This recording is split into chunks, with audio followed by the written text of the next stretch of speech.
vamos a ver qué ha pasado en una semana, desde que dimos el último informe el 30 de diciembre y más o menos 7 días después, hoy estamos a 7 de enero, qué ha pasado y sobre todo con las últimas directrices que emitió Colombia con respecto a el aislamiento y las pruebas de COVID.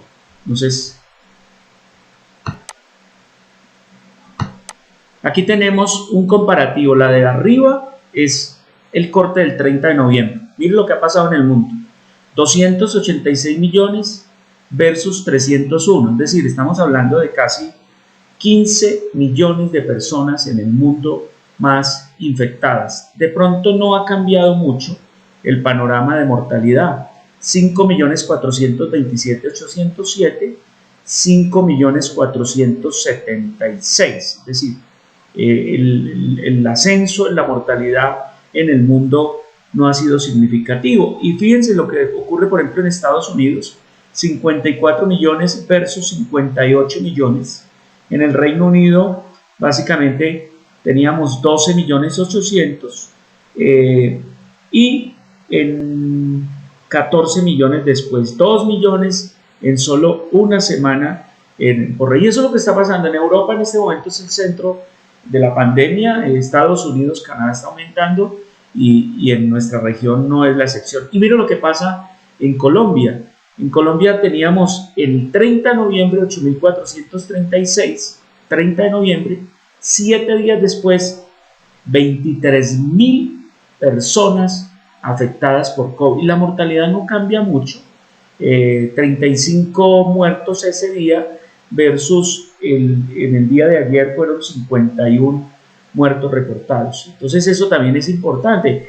Un día antes de este 23.000 teníamos 16.000. O sea, en un día aumentamos 7.000 pacientes más. ¿Y qué pasa en el Quindío? Recuerden que nosotros veníamos con alrededor de 200, tuvimos incluso en el día de ayer 135, y el día más alto, ayer, que fue el 6 de enero, tuvimos el pico más grande de pacientes en lo que lleva toda la pandemia, 657, un fallecidos. Afortunadamente en mortalidad estamos alrededor de 2-3 promedio de pacientes, y en hospitalización aumentó un poco, acá 3 promedios, 1-2 pacientes hospitalizados día.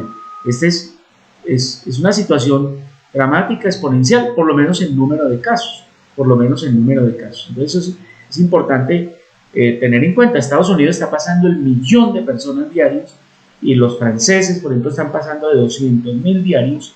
O sea que la situación es un poco complicada en número de casos. ¿Y a qué se atribuye todo eso? Lo volvemos a repetir. Lo primero, tenemos una población aún sin vacunar, 30-40%. Lo segundo, la gente se relajó, estamos con menos medidas de bioseguridad, estamos obviamente con fatiga crónica a una conducta. Lo tercero, es una época decembrina de aglomeraciones. Y lo cuarto, quizás la mayor causa, una variante que generó más mutaciones, una variante que supera al Delta en una capacidad de reproducirse hasta 5 veces más. Se supone que por cada paciente se contagian 12 y más personas. Que es bueno, digamos, es que al parecer es menos maligna, es menos letal, mucho menos letal. Los síntomas son más leves, es decir, se parece más a una gripa tradicional, y los síntomas del problema de anosmia, disosmia o disgeusia, de gusto, de olfato, son menores. Entonces se parece más a una gripa común y corriente. Esa es la situación. Ojo, el Omicron está superando la barrera de la inmunidad, tanto natural, incluso vacunas tan efectivas como Pfizer, Moderna, AstraZeneca, se supone que lo supera. Personas con 3 vacunas, con 3 refuerzos, y a pesar de eso hacen la infección. ¿Qué ventaja? Los que están en cuidado intensivo, los que hacen mortalidad, no son esa población, son población no vacunada, población con mucha comorbilidad. Es decir, que sea claro, para que esos grupos antivacunas no empiecen a cantar victoria. Es decir, la vacuna no esteriliza a la persona, la vacuna protege sobre todo contra formas graves con hospitalización y muerte, que es finalmente lo que la mayoría de nosotros buscamos, evitar la mortalidad. Ahora, ¿qué pasó? 2 días de reunión del ministerio con el grupo asesor, ¿sí? Analizando la situación y mirando qué va a pasar con el aislamiento y eso. Y entonces sale este, que es una guía, que está en la guía ASIL, y sale el boletín número 9 del 2022, donde anuncia los nuevos lineamientos en aislamiento y toma de muestras. Y aquí resumimos, para terminar. Lo primero, ¿qué pasa con las condiciones de aislamiento y toma de muestras para personas sintomáticas? Entonces hay 2 grupos. El grupo de riesgo, que son los mayores de 60 y menores de 33 años, y el grupo sin riesgo, que son los mayores de 3 años y menores de 59 años. En el grupo de riesgo, el aislamiento es obligatorio, 7 días a partir del primer día de síntomas. Se debe tomar prueba PCR o COVID. Acuérdense que las 2 son buenas. Los 2 se toman de aspirado nasofaríngeo, ¿sí? El PCR es reacción en cadena de polimerasa, mide el número de copias del virus, tiene una alta sensibilidad y una muy alta especificidad, ¿listo? Pero se demora un poquito más. Se puede demorar 8 horas, más o menos. Y el antígeno, que también tiene una buena sensibilidad y buena especificidad, más baja que el PCR, se toma nasofaríngeo, pero tiene una ventaja, se reporta en 15 a 30 minutos el reporte. Si el resultado es positivo, se confirma que es un caso de COVID, se aísla 7 días y es importante que debe pasar siquiera 24 horas sin fiebre y sin síntomas.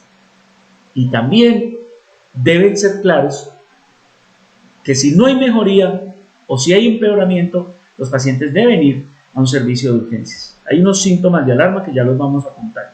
Si el resultado es negativo, se descarta un caso de COVID y seguramente es uno de los 8 virus que está circulando.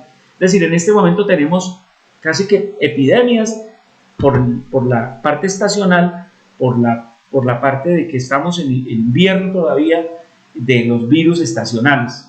Influenza, parainfluenza, sincitial respiratorio, adenovirus, el metaviridae, son virus, el coronavirus, que produce el 15 a 20% de las gripas.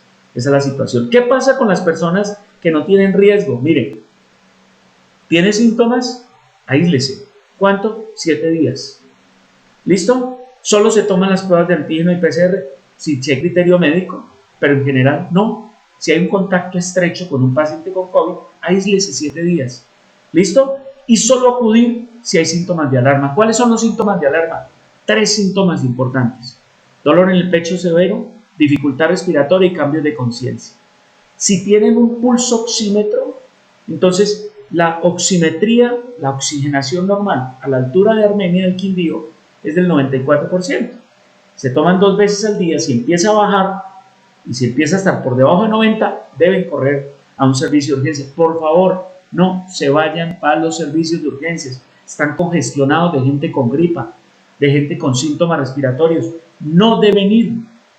La gente debe quedarse en casa, debe aislarse, tomar acetaminofén, de pronto tomar ibuprofeno, o tomar el naproxeno, o tomar el nimesulide si se puede.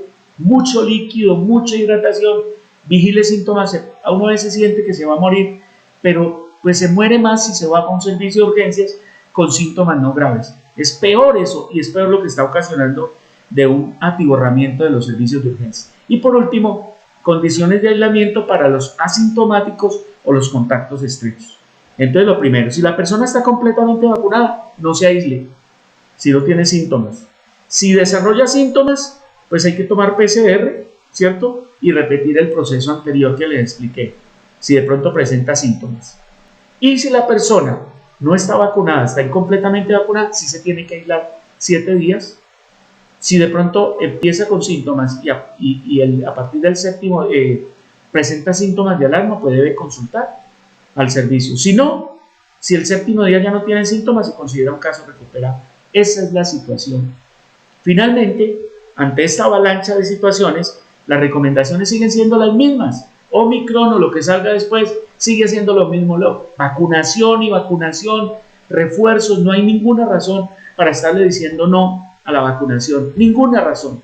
Ninguna razón. No hay ningún asidero científico que diga que no sirve la vacunación. El tapabocas sigue sirviendo, bien colocado, bien puesto. bien ajustado, bien protegido, el lavado de manos o el alcohol glicerinado permanentemente. Y por último, en lo posible, pues evitemos esto, en lo posible. Yo sé que a veces es complicado y eso es lo que debemos evitar, pero lo más importante son las otras medidas. Entonces, no nos queda sino decirles que nos toca pues, seguirnos. Esto no sabemos hasta cuándo va a llegar. El país no quiere cerrar, el país no quiere hacer medidas drásticas, no quiere volver a la cuarentena, eso es claro, pero pues en algún momento, si la situación se torna dramática, seguramente nos van a mandar a cuarentena. Muchas gracias a todos y nos vemos pronto.